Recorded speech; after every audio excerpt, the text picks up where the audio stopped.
Today I'm going to be talking about what I think when I hear the word reboot. I recently went on a little jaunt with a friend of mine, Felicia Young, hey girl, and we stumbled upon, we were supposed to have a work meeting, right? And our laptops were out, we were doing the thing, but recently I've started taking up learning about tarot cards, really trying to get connected with my divinity, with my spirituality. And tarot has worked as a medium for me to visualize kind of what I'm already thinking and strengthen my intuition by seeing it physically, because I need to see it, I need to feel the thing. That's how I learn. That's why math was like really hard in high school. But anyways, so we were playing with some cards, and I was reading some cards, and we kept getting these really deep and heavy messages. There was a lot of energy that was passing through us and around us, and to the point that we couldn't ignore it. Almost everything seemed to be a sign, like it is, but even more aggressively so at that point. So we were like, yo, maybe we should chill on this work thing and go for a walk. So we went for a walk, and we visited this little store. It's hidden kind of off-white, where the fairies live. Anyone? Has anyone heard of that? Yeah, right? I was like, she's like, we're gonna go to where the fairies live.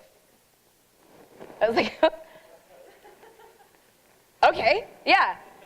So my home, let's do that. And so we went, and we were speaking about community and building community, and how we somehow were drawn to each other, and what that feeling was, trying to unpack it. And she said something along the lines of, in order to remember, we have to remember. And I was like, girl, what that mean?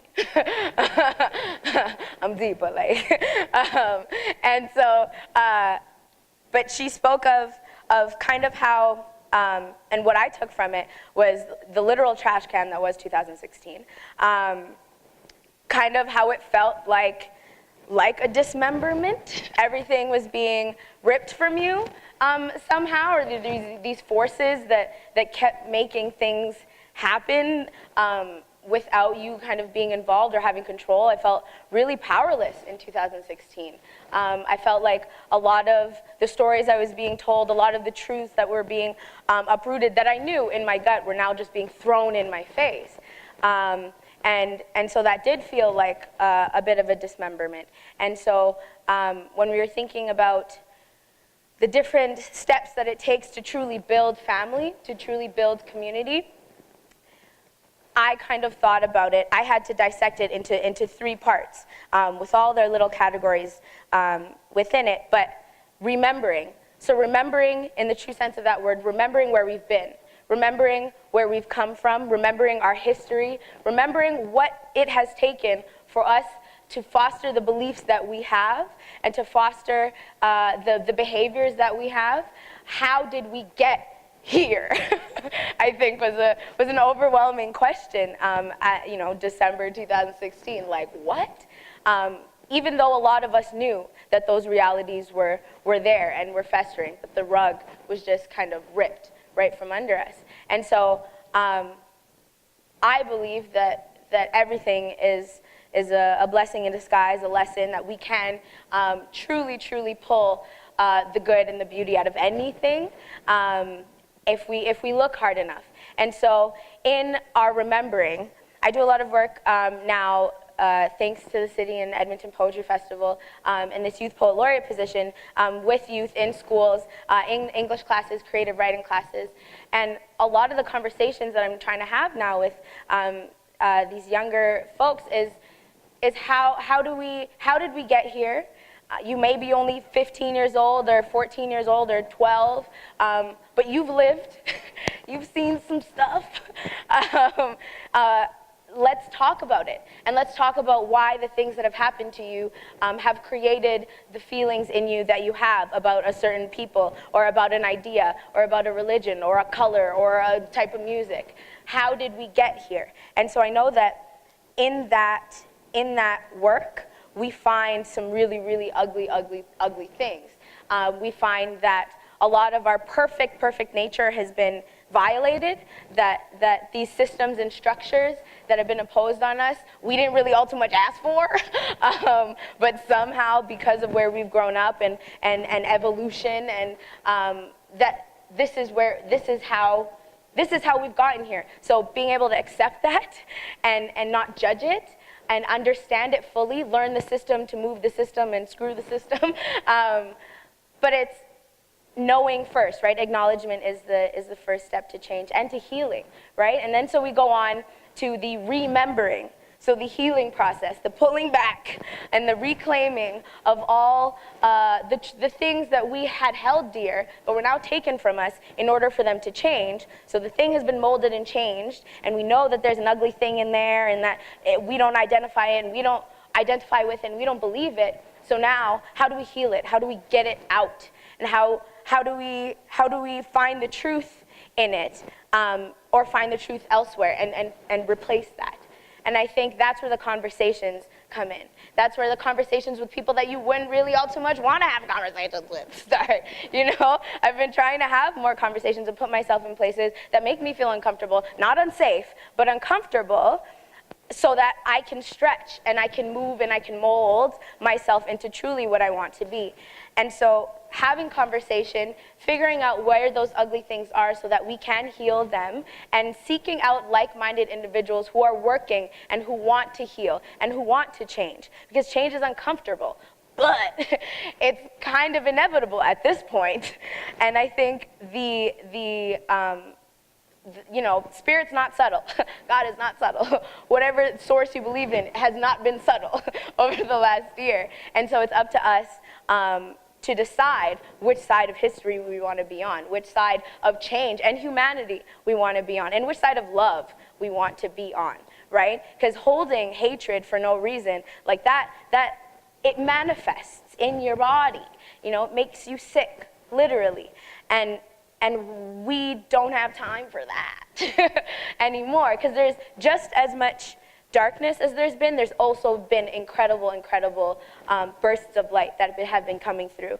A lot of people I've been hearing, oh man, the phrase, you know, I have belief in humanity again. You know, whenever you see those videos on the internet of a gift or kindness has been shown, someone saved someone's life, those things, it's real. You know, that serotonin is real, that we feel when, even just by looking at an act of kindness, or just by witnessing love. And so putting yourself in spaces and around people who would drive you home without you asking, who would come to your house and bring you soup just because you put like a sick emoji on your Twitter. Like people that will step outside themselves willingly to lift you. And then doing it back, it's so easy, right? Karma works so beautifully in that way. And that's how family is built. When I talk to these young people about what they believe family to be is, this one student was like, when everyone knows your name, right? And everyone knows where you've been and what you do on the weekends. And a community, what does it feel like when we say community? You know, their school is a community, but where are the spaces where people can be themselves in those spaces? It's really important to find that, because then we can rebuild, right? Then we can work together and share our strengths. I've been talking a lot about, what do you have to offer the revolution? What specific skills and magic do you have? Because we all got the magic. We all got the magic. What specific magic do you have that you can offer this incredible forward-moving energy that's taking us? You can either ride the wave or get swept up. And I'm invested in riding the wave, and I know that I want as many people on the wave with me as possible. So how do we think about healing? Do we know our neighbors' names, right? Do we know our neighbors' names? Do we know what our neighbor does for work? Do we know when they're sick or when they're not? It's simple things that will truly, truly lift us and build us from this beautiful tower that has crumbled, right? Now we get a chance to really rebuild, and we have to remember where we've been. We have to recognize where we are and trust it, and be kind to yourselves. Be kind to yourselves, and surround yourself with people who are kind to you. Not nice. Nice is weak. Kind. Kind is empathy, right? Kind is love.